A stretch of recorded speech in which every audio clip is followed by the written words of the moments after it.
बड़े मंगल का 22वें भंडारे में हमारे पत्रकार साथियों ने जो मुझे मौका दिया है अपने भंडारे में शामिल होने के लिए, मैं उनका धन्यवाद और बधाई देता हूं। ये हमारे लखनऊ और भारत की संस्कृति, उन परंपराओं को लखनऊ ने बचाया हुआ है।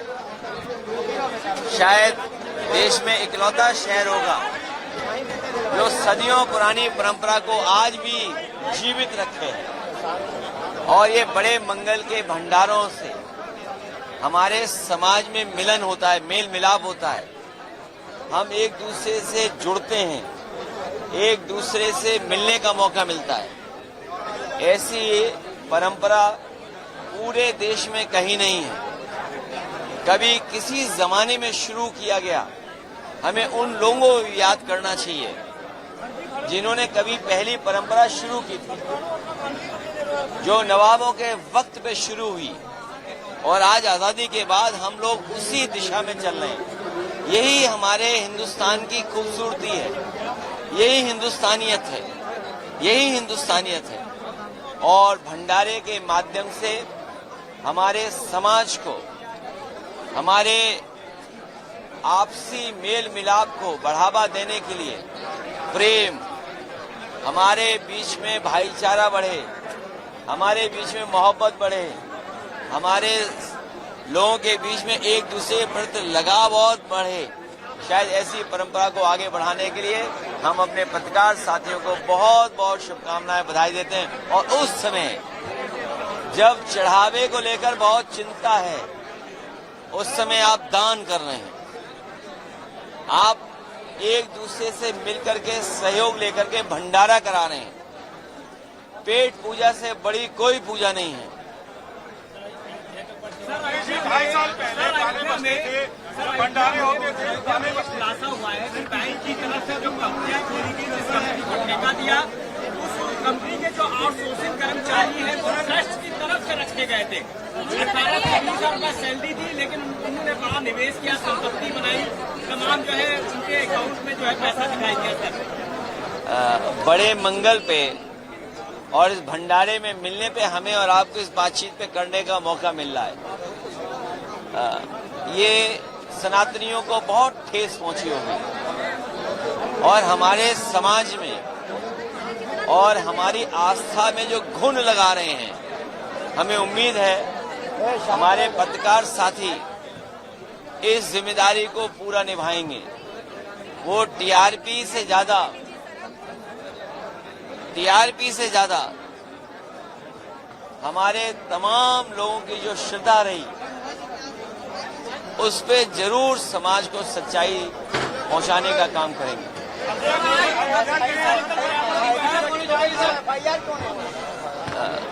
जिस प्रदेश में नौकरी रोजगार के लिए आईआईटी बनना था, वहां एसआईटी बन रही है।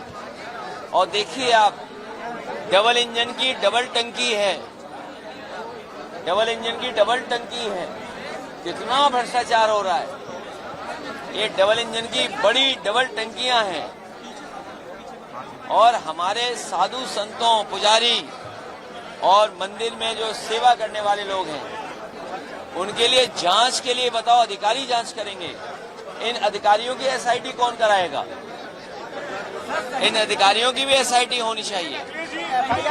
आपको लगता है जांच हो पाएगी? अब ये भी आरोप लगा रहे हैं, कह रहे हैं चंपत राय पूरे मुखर नहीं है इस पूरे मामले में। मैं इस विषय पे कुछ इसलिए नहीं कह चाहता हूं। मैं चाहता हूं अधिकारियों की एसआईटी कौन करेगा। और मैंने तो यहां तक कहा कि जो वहां सेवा करने वाले हैं उनका वेतन क्यों नहीं बढ़ाया। महीने का लाखों वेतन होता तो शायद उन्हें इस दिशा में नहीं सोचना पड़ता। उन्हें महीनों में उनका वेतन बढ़ाना चाहिए। अगर वेतन बढ़ा होता, सरकार ने वेतन बढ़ाया होता या उनको सुविधाएं दी होती या सम्मान दिया होता, अगर उन्हें सम्मान दिया होता और वेतन और सुविधाएं दी होती, तो हमारे जो सेवा करने वाले हैं, जो आस्था को रखवाली करने वाले हैं, उनके साथ ऐसा व्यवहार, ऐसा कदम नहीं उठाता कोई। अब तो सुना है कंडे में पैसे निकल रहे हैं, गोबर में पैसे निकल रहे हैं। अभी तक तो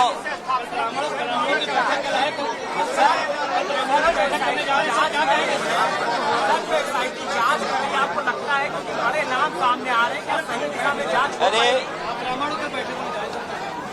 प्रभु श्री राम, मर्यादा पुरुषोत्तम राम, उनको मानने वाले, उनके रास्ते पे चलने वाले बहुत दुखी हैं,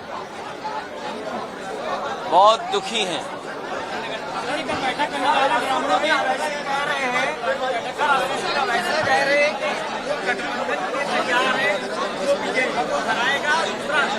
कौन कह रहा है? देखिए, आप आज भंडारे के दिन इतनी बड़ी राजनीति का सवाल पूछ रहे हो। समाजवादी पार्टी जो इंडिया गठबंधन रहा है वही इंडिया गठबंधन रहेगा, और अभी अभी तो हराया है बीजेपी को। आप खुद सोचना और आंख बंद करके अपने घर पे बैठना, सोचना ये कैसे लोग निकल पड़े हैं। ऐसी बहुत सारी ताकतें आएंगी, बहुत सारे ऐसे लोग लगेंगे जो बीजेपी को लाभ पहुंचाना चाहेंगे। अभी अभी बीजेपी हारी है, जो हारी हुई बीजेपी है, मरता क्या न करता, मरता क्या न करता। और मैं आपको बता देना चाहता हूं कि कोई भी कारोबार करने वाला और जिसके पास जमीन धन दौलत है वो बीजेपी का मुकाबला नहीं कर सकता। और आपसे अच्छा कौन जानता है दाना और गाना ये क्या है, फसाना, ये बताओ हमें। दाने और गाने का क्या फसाना है बताओ। इतने सवाल पूछ लिए आपने। नहीं, आखिरी नहीं, सवाल कभी आखिरी नहीं होते। अब देखिए भाई, आप ही बताओ, आप लोगों के सवाल है कि जिज्ञासा है? आपके सवाल है कि जिज्ञासा है?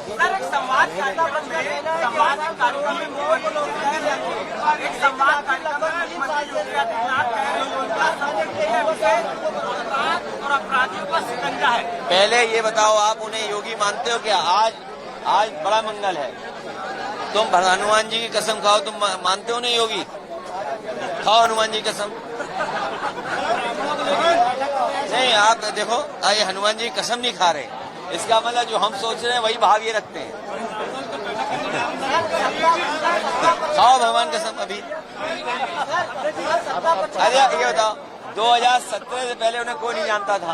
अच्छा, 2017 से पहले आप बताओ कितने जानते थे? बताओ, ये कैमरे लगे हुए, कैमरे लगे हुए, बताओ कितने लोग जानते थे आप? बताओ, 2017 से पहले कोई जानता नहीं था। वो कह रहे हैं उत्तर प्रदेश की पहचान 17 के बाद आई है। ये बड़ी बिल्डिंग दिखाई दे रही है बाईं तरफ, ये बताओ किसने बनवाई, किसने बनवाई? अब देखो, सच नहीं बोलते। ये देश का बड़ा दुर्भाग्य है कि ये कैमरे में सच बोलते हैं लेकिन ये सच नहीं बोलते।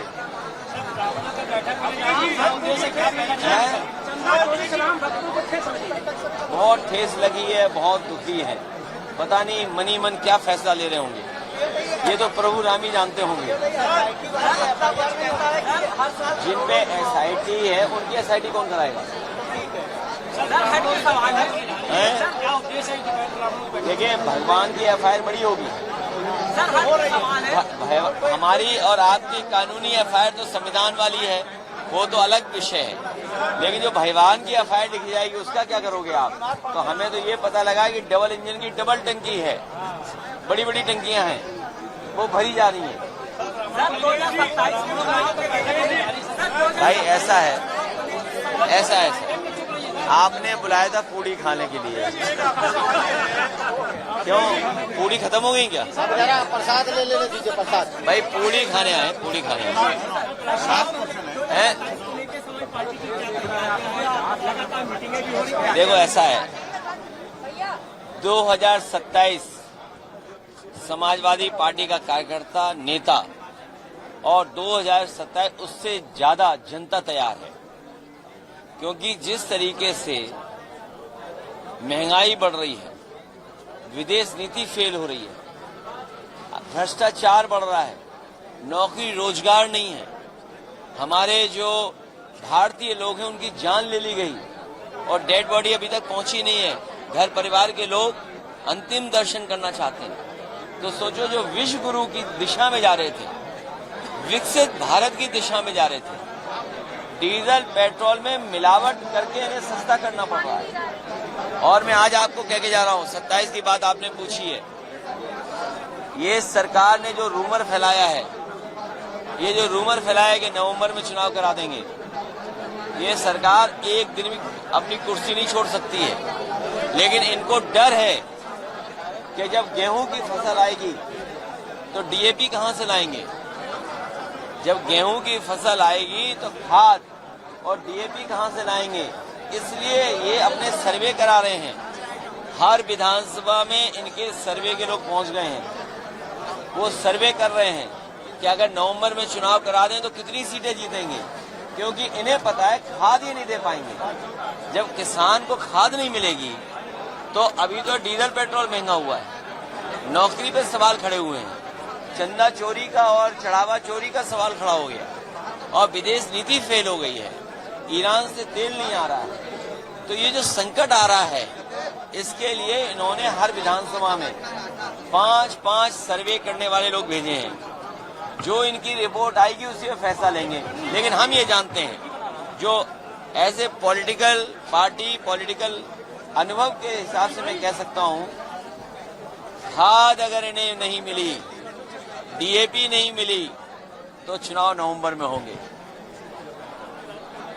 बस। और नहीं मानते आप पूछना जाके, आप पूछते कम उन लोगों से।